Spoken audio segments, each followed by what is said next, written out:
Hi y'all, Jeff back here with the Idiot Car Guys. So about 10 months ago, on our launch video, we had the R350 that was actually displayed in the line of Mercedes-Benz's. Now if you missed that video or didn't catch it, log back into YouTube and go click on videos and then find the very first one. This R-Class R350, actually there was a Mercedes-Benz had a very limited production of this. In the United States, this was made between 2005 and 2012. This being a 2007 model R350 4MAG. Now, I called it a crossover SUV in the first video, but I'm going to correct myself because this is actually a multi-purpose vehicle. So an MUV, a multi-use vehicle. So it's, again, not a minivan, folks. It does have some similarities to the Chrysler Pacifica, which was actually a bomb from Chrysler back in the same time period. So it kind of similar, it's kind of similar in design, but Mercedes did actually a better job. And quite frankly, this car here, people like it when they drive it, because it doesn't sit as high as an SUV, even though it shares the same platform as the ML or the GL, but it's a little lower in stance. It has the all-wheel drive function, and I gotta tell you, it is a very comfortable vehicle to drive and ride in. In fact, so much in the last year, I've hardly seen this car at my property.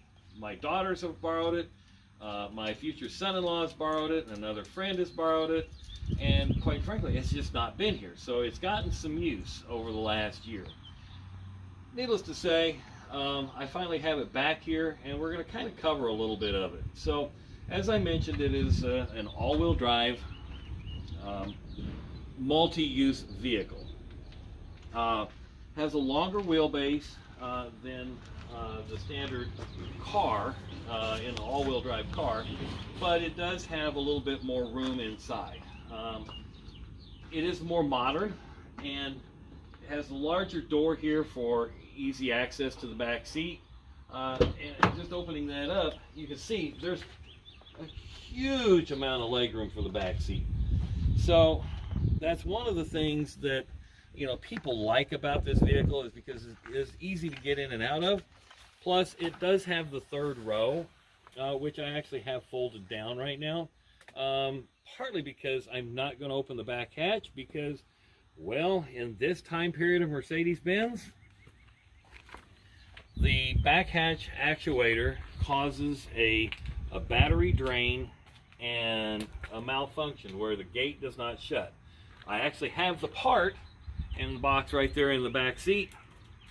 I just haven't got it put on yet. So it's one of the things that's a fault for this time period, and the ML series also uses the same thing. One of the things that is different, in this era of Mercedes, you notice it really didn't have the clunk that the 80s model Mercedes-Benz's have. The body design is different. The engineers designed the vehicle a little bit different. So, moving along to the front seat, it does have, its creature comforts. This one did not come with navigation, although it does have the nav head unit. It probably has the wiring for the nav unit if ever, if we ever wanted to put one in. But it is a very, again, a comfortable vehicle to drive. Has automatic headlights, has automatic rain sensing wipers, obviously cruise control, and again, a very, very comfortable vehicle to drive. And it actually has cup holders.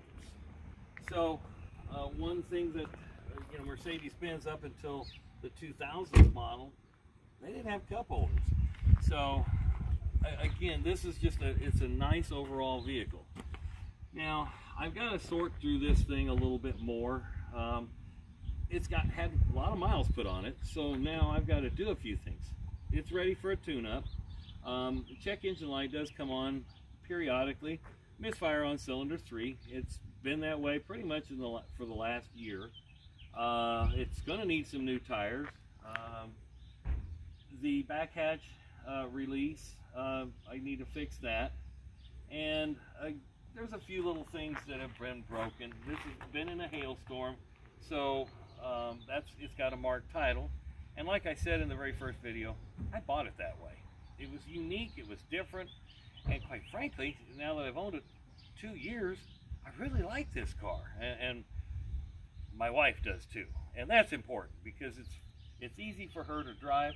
It has great visibility.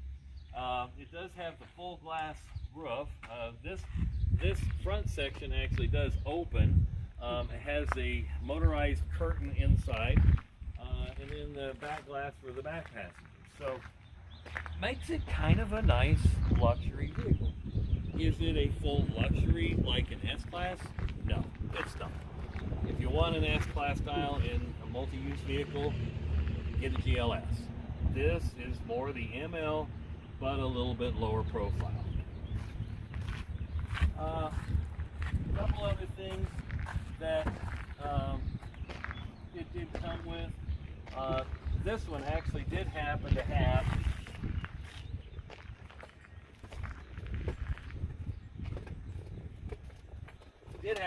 the Mercedes phone, the phone that your SOS phone. I don't know how it functions, but it's there.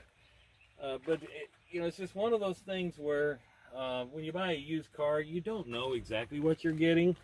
But it was a good deal, and we've actually gotten a lot of use out of the vehicle.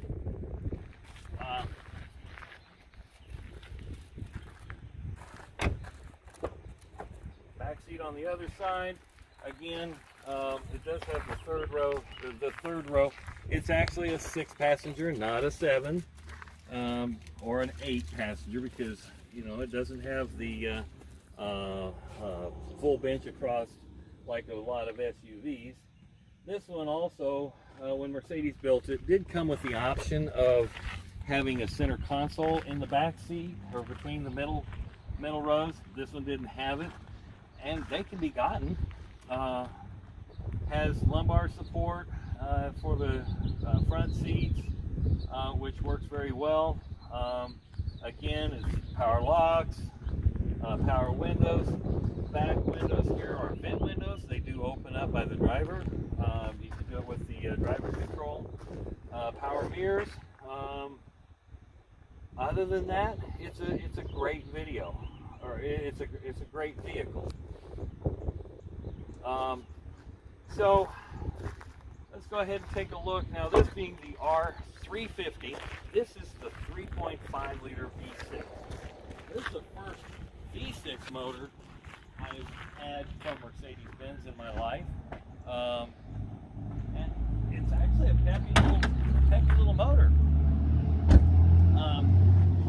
It's not by any means a speed demon, but you can get the 5 liter V8 in this as well. But it's kind of a, back in the time period, Chrysler had the cab forward design. This is kind of similar to that, because back in this time period, this is where Chrysler Corporation and Mercedes were kind of in partnership with each other. So you can kind of see some of the similarities. The power window switch has been used with the Dodge Chrysler products. This has the cab forward design like the Pacifica. Not a very easy engine to work on, because everything is jammed back, and you have your front struts clear to the front versus behind the engine. But that does allow for a smoother ride, and really does allow for some great traction in the wintertime. Everybody that's driven this really does like how this actually is maneuverable in the snow, the snow and the ice. Of course, as we all know, in any vehicle on ice, you got to allow yourself distance to stop and so on and so forth. But in the typical snow that we have around here, actually it gets along pretty good. So that really is the R350. I'm probably going to hang on to this for a while, unless my wife finds something better that she would like even more.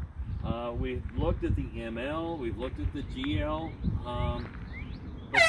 but this one here actually seems to get around better, and she likes driving it. So at this point, I think we're going to keep this. It does have about 134,000 miles on it or so, but it seems to be running fine. So if you have any comments or questions, please put them in the comments box. We certainly like to answer them. The value on these things now, I've watched them kind of go up and down a little bit.